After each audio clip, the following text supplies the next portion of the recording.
One of the most iconic duos when it comes to the Galactic Empire is Darth Vader and Grand Moff Tarkin, a deeply trusted member of Sidious's team who had worked with Vader before his time as a Sith during the Clone Wars. The two of them shared many of the same views, however differed greatly when it came to others. They willingly collaborated because they respected each other's efficiency and dedication, but there's no doubt that if they could work with other people, they would rush at the opportunity. In this video, we'll examine a crucial decision that Vader made which fragmented their relationship for the rest of their lives. Our story begins with Vader undergoing routine maintenance, which is so agonizingly painful that he can only stay sane by imagining an alternate version of himself who had succeeded as the Chosen One and had children with Padme as a Jedi. After this, he's summoned by Palpatine to locate and bring back a lost officer who went missing in the Ghost Nebula. A Star Destroyer had been sent to hunt and kill insurgents, but since the system was unexplored, nobody could do anything when the ISD completely vanished out of nowhere. The ship and its crew were led by Admiral Garoche Tarkin, Grand Moff Tarkin's son. Tarkin makes it clear to Vader that he isn't his first choice for the mission, since lately he had seemed so obsessed with hunting Jedi that he had failed a few critical missions. To ensure Vader's success, Tarkin attaches an old rival of Garoche's to manage Vader, a man known as Captain Shale. They take 2 battalions of the 501st with them and a few days later arrive at the system. Due to their very limited intel, which pretty much only states that the area is inhabited, they are prepared for a war if things come to it. Landing on the intensely snowy terrain, the troopers scout out some structures which have a few hundred armed men around them, and an incoming scouting party prompts Vader to barge into the location with his troops and ATTEs, slaughtering most of the local soldiers. After capturing the commanders of the group and finding them unwilling to comply, Vader sends orders to execute all of the prisoners who are of age, but he's stopped by the arrival of mysterious cloaked figures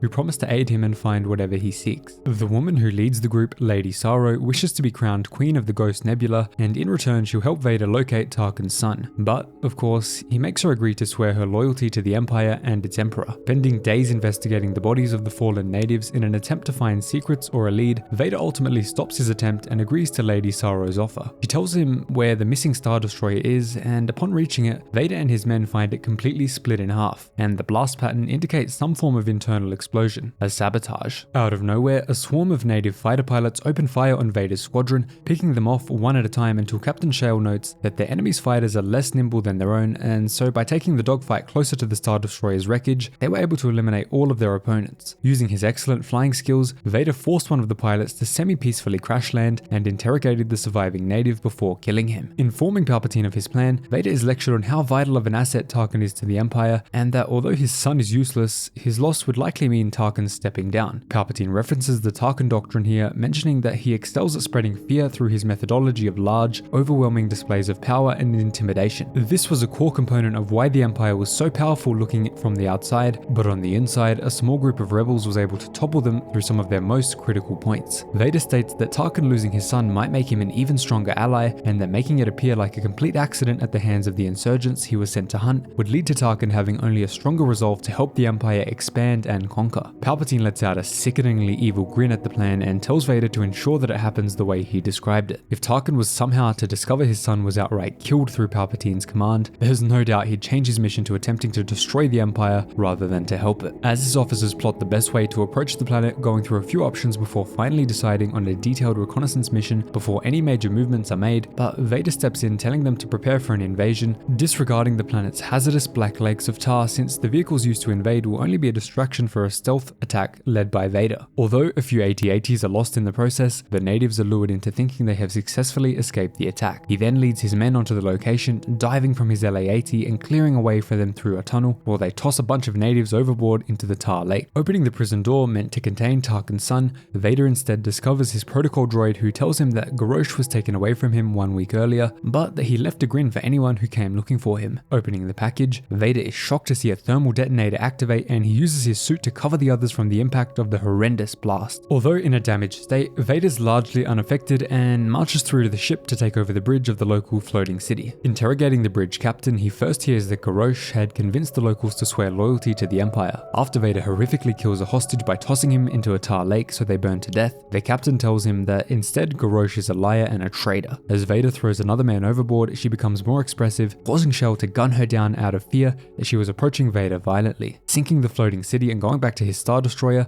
Vader informs Shale that they will soon discuss the claims made by Garoche, placing an emphasis on Shale having called Garoche his friend back in the Imperial Academy as kids. Ending his mission for the day, Vader struggles to find rest, but eventually does, where he dreams of Padme warning him of someone looking for him, assassins. Surrounded by the very same troops who performed the stealth attack with with him just a few hours prior, Vader promises them that if they stand down, they may live long enough to beg for their lives. This is a really interesting point in the story, since obviously we've seen Vader be incredibly willing to kill those who have wronged him, even slaughtering the armed locals whose planet he had invaded. The only reason he considered sparing those troopers standing before him was because they were the 501st, soldiers he came to know personally, admire, and deeply trust on the battlefield from his time as a Jedi. We can see this progression through the 501st journals in the 2005 Battlefront 2 game. The troopers, however, opened fire, and in a matter of seconds they were dead after a brutal execution by Vader, who didn't even need his helmet on to kill them. At one point, he even takes one of their blasters and mows down the troops who tried to flee. One of the troopers bleeding out on the ground tells Vader that he will never find Shale, and that he has fled to find Tarkin immediately, fearing that Vader would kill him. Telling the trooper that Shale fears correctly, he guns him down and makes his way to the unit commander, Voka. The ship's officers have been executed by mutineers, and they've locked down the comms array, blocking any form of communication. As the Star Destroyer explodes from within, suffering from identical sabotage as Garoche's ship, Vader and Voka hurry to free Lady Sorrow that she doesn't go down with the destroyer. In her place though, they find her two posted guards dead. Making his way to the hangar with his few loyal men, Vader savagely kills some fleeing mutineers by lobbing a starship at them through the Force. Boarding a small shuttle, they make a rough landing on the planet below, with only 9 of them surviving the descent. Pursuing the traitors on foot with what little equipment they have across the harsh, hot terrain, they eventually come across an execution site with all of Shale's men lying dead on the ground, abandoned by the captain that they had so faithfully served. As they're analyzing the site, a group of locals open fire on them, and Vader flanks them as the 501st seeks out cover, saying, "I am Darth Vader. I am Dark Lord of the Sith. I am death." This has to be one of the coldest lines that the Sith have ever dropped. Vader's men fall back to cover where they're caught off guard by Shale, who executes them on the spot, while Vader is mercilessly burned with a flamethrower and then stunned by Lady Sorrow. Waking up sometime later, barely alive but hanging on purely through his hatred, Vader opens his eyes to see Garoche standing before him, attempting to recruit him to the cause. He's fallen deeply in love with Lady Sorrow and wishes to aid her. He came to the Ghost Nebula to conquer it for his father so that he could serve the Empire, going as far as to slaughter innocents and children towards that one goal. Believing that Sorrow loves him back, Garoche reveals that she offered him all the system could give if he spared her kind, who was in the process of butchering. That should hopefully sound a little bit familiar, as it's exactly what Vader experienced earlier. Garoche says she offered forgiveness for his atrocities, which nourished his soul and opened his eyes to the wrong he was doing through his assignments for the oppressive and cruel Empire. As Garoche walks away, setting out to marry Sorrow, Vader hallucinates Padme looking at him disappointingly before walking away. Reigniting his will to live, Vader breaks his restraints and barrels forward, killing the locals guarding the newly formed couple before he's stopped by Shale, who stands there holding Vader's lightsaber. Catching Shale's grip on his first swing, Vader immediately disarms him and drives his mechanical thumbs into his eyes, blinding him. Shale states that he understands Vader perceives him as a traitor, but states that it was the Empire who betrayed him by forcing him to do horrific acts under the guise of being a good soldier. This is a deep parallel to what some of the clones felt like during the Clone Wars, especially Slick and other clones who I made a comic video on a little while ago, which you can check out in a bit. Luring Vader in by speaking ill of the Emperor, Shale detonates a pack of bombs on his chest, and Vader can only throw him a foot or two away before the explosion, which leaves him far more angry and clinging to life than he already was, cutting Garoche and Sorrow off in a tunnel system where it's revealed that all of his dreams of Padme while on this mission were illusions conjured by Sorrow. This leads Vader to force choke Garoche and use the Force to bring the cave system down upon himself, killing Sorrow and everybody else in the process. Days later, Palpatine's men retrieve Vader by excavating the site, and the two of them discuss the success of the mission. Tarkin successfully believes his son was killed by crazed and cruel natives who Vader then wiped out as an act of revenge. As predicted, his new hatred of non-compliant species has made Tarkin far stronger an Imperial asset, stating that Vader has done well. Palpatine reminds his apprentice that there is still far more to do.